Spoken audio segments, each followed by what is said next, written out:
two types of people in this world. The first are those that believe psychics have a true and powerful ability, and the second are those that don't. Well, actually, I think there's more to this intriguing mystery, because I put myself in a third category altogether. Sometimes I believe what psychics say, and other times I don't. About 30 years ago, I went to see a psychic. She told me I was going to have problems with my muffler, and it would happen very soon. I thought, oh, that's a bit weird. That wasn't the psychic advice I was seeking. Perhaps she'd been standing at the window and saw me pull up in the car park and saw something. I don't know. But would you believe it? The very next weekend, my muffler broke away from my car and I had to get it fixed straight away. So maybe there is something to this psychic thing. The same psychic told me I would only ever have one husband. And that is true. Well, so far. And when my husband and I had decided that we weren't going to have any more children because we already had 3 boys, I knew deep down that we would have one more child, a girl, because the same psychic told me so. But I had to convince my husband of this, so I read the book, How to Choose the Sex of Your Baby, in the hope that my husband would agree to try for a girl, which he did. Another intriguing mystery is that of a lady by the name of Stephanie Arnold. She had a near-death experience, and she had visions she was going to die while giving birth to her son. In fact, 3 months prior, she had been so vocal about her premonitions. She'd posted about it on Facebook, she'd written long goodbye letters, and she'd told anyone that would care to listen what was going to happen. People thought she was absolutely mad. I mean, this was baby number 2. It wasn't as if she hadn't had a C-section before. The day came.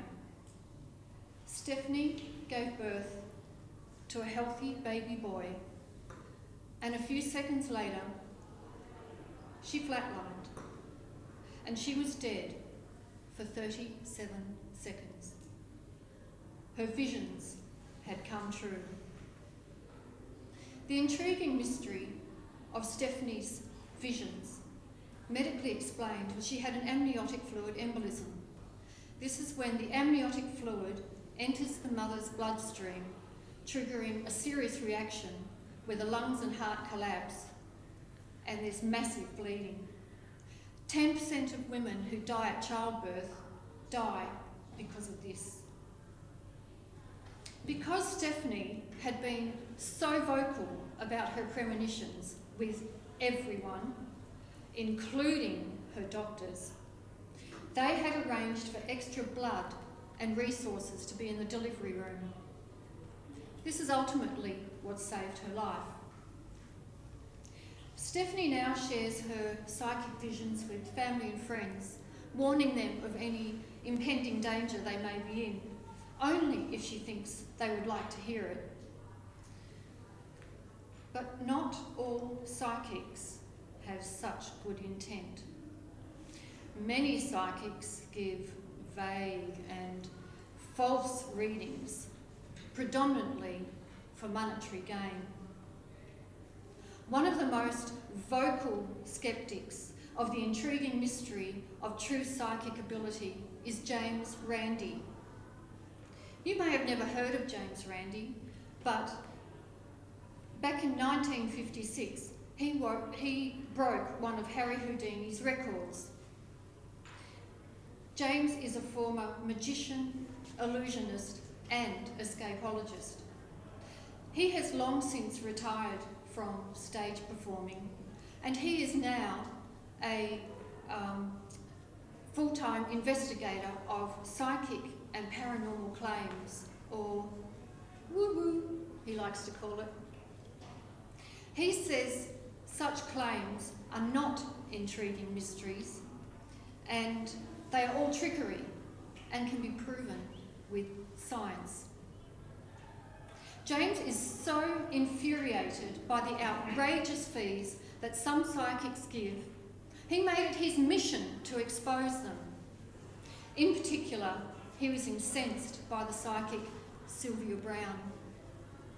She charged $700 for a 20-minute reading, and it was all done in a phone call. She wasn't even in the same room. She would give vague information such as the names of your guardian angels, the names you had in previous lives. And when she said she'd spoken with your dead loved ones, she would give vague information about that could have been relevant to anyone in this room.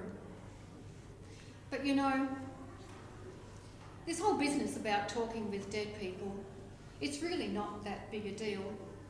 Anyone can do it. It's getting the dead to talk back. That's the really hard part. Michael Shermer from the Skeptics Society says, people see what they want to see, and it's not an intriguing mystery at all. But our brains are wired towards confirmation bias, where we focus on the hits and we ignore the misses. To provide a platform for psychics to prove their powers were authentic, James threw out a prize of $1 million so that psychics could be tested in a scientifically controlled testing environment. In 2001, the only psychic to accept the challenge was Sylvia Brown.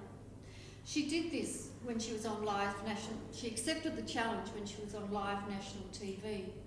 But 5 years went by and she never did contact James. How strange. First of all, she said she didn't know how to contact him. What? A professional psychic that speaks with dead people, and she couldn't reach him? Sylvia Brown is also a psychic detective. She assisted police in 33 intriguing mysteries of missing person cases. But as the years rolled by, it was proven that Sylvia had not been correct in any of her predictions. Not one. So let's look at the scoreboard of the intriguing mysteries I've talked about. Muffler. True. One husband. True. Baby girl. True. Stephanie Arnold. True. Sylvia Brown. False, false, many times over. So with such inconclusive data on the intriguing mystery of whether psychics have a true ability or not, perhaps we need to settle for the happy medium.